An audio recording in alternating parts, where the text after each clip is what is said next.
एक main accused है। बिल्कुल, इस बीच एक बड़ी खबर लखनऊ से, इस वक्त की बड़ी खबर, अतीक के मददगार पुलिस कर्मियों पर कार्रवाई। 17 पुलिसकर्मी प्रयागराज से हटा दिए गए हैं, अलग अलग जिलों में ये भेजे गए हैं।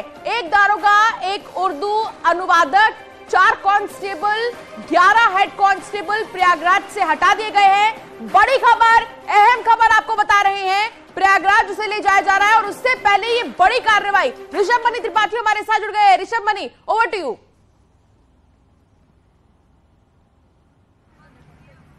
देखिए, आप ये मान के चलिए कि अतीक की हर जगह सेंध लगी हुई हो।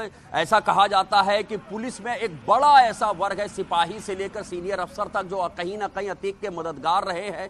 क्योंकि पहले की सरकारों में जब बताया जाता है अतीक को राजनीतिक संरक्षण मिलता था, तो उस वक्त तमाम पुलिसकर्मियों के वो काम आता था, उनकी मदद करता था, उनको रुपए पैसे से लेकर उनकी ट्रांसफर, पोस्टिंग, तैनाती तक में अतीक अहमद मदद करता था। लिहाजा अब उसका पूरा नेक्सस तोड़ा जा रहा है। पुलिस में उसके कौन कौन से मददगार मौजूद हैं, उनके ऊपर कार्रवाई हुई है। अभी बीते दिनों 9 पुलिसकर्मी हटाए थे, कल 17 पुलिसकर्मियों को हटाया गया है। एक गोपनीय जांच हुई थी, गोपनीय जांच के आधार पर यह कार्रवाई करवाई गई है।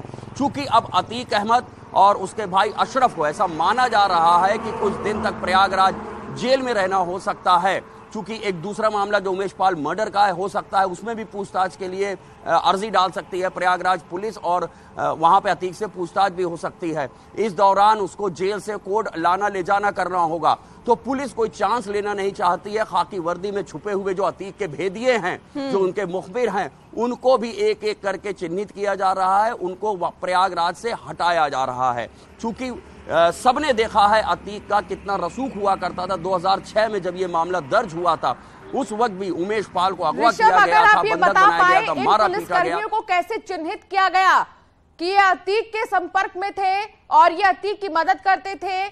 कोई कैसे इस पूरे क्राइटेरिया को बनाया गया है, अगर आप बता पाए ये चीज?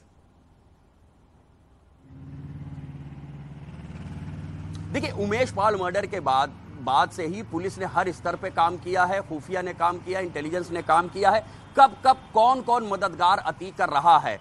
करीब 100 से ज्यादा लोगों को पुलिस और एसटीएफ ने उठाया। जब उनसे पूछताछ हुई है, जब उनके मोबाइल फोन की स्क्रीनिंग की गई, उससे जानकारी निकाली गई है, तो ये ऐसे पुलिसकर्मी चिन्हित हुए हैं जो अतीक के गैंग से संबंधित करीब करीब हर आदमी के मोबाइल फोन में इन पुलिसकर्मियों की जानकारी मिली है, इनके नंबर्स मिले हैं, वो लगातार इनके संपर्क में चल रहे थे। बात सिर्फ उमेश पाल मर्डर की नहीं है, इससे पहले भी तमाम छोटे मोटे काम हैं जो इन पुलिसकर्मियों की शह पर हो सकते हैं। उनमें इन पुलिसकर्मियों की मदद की बात सामने आ रही थी। लिहाजा एक गोपनीय जांच हुई है डीजीपी मुख्यालय के निर्देश पे, और उस जांच के बाद ही ये कार्रवाई की गई और एक संदेश देने की कोशिश की गई है कि अगर अब भी कोई अतीक से अपनी सहानुभूति रखेगा, उसके खिलाफ सख्त कार्रवाई की जाएगी। ऋषभ, एक चीज और भी है कि इस पूरे मामले में जब पत्रकारों ने अतीक से पूछा था, जब वो प्रिजन वैन में जा रहा था, उस वक्त पत्रकारों ने पूछा था कि क्या डर लग रहा है, उसने बोला काहे का। अब ऐसे में जब उसके पूरे ही नेटवर्क को तोड़ दिया गया है, तो डर तो लगना चाहिए। अब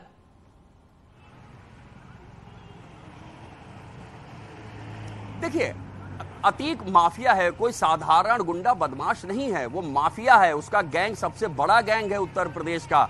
करीब 1400 करोड़ रुपए की संपत्ति जब्त हो चुकी है। न जाने कितने गैंग्स मेंबर्स के ऊपर गैंगस्टर गुंडा एक्ट जैसी कार्रवाई हो चुकी है, कितना उसका ध्वस्तीकरण किया जा चुका है। उसकी एक एक बात, उसकी एक एक चाल है। वो पुलिस से लेकर कोर्ट कचहरी के सारे पैंतरों से वाकिफ है। उसको कहां कब क्या संदेश देना है वो अच्छी तरह जानता है। जब साबरमती से चलता है तो वो ये कहता है कि मेरी जान को खतरा है। उसके वकील सुप्रीम कोर्ट तक पहुंच रहे हैं कि उसकी जान को खतरा है, लेकिन मीडिया में वो एक दूसरा मैसेज देना चाहता है। तो ये जो भी स्टेटमेंट अतीक का मिलेगा, ये मान के चलिए उसके एक पैंतरे, उसके दांव पेच की एक चाल है कि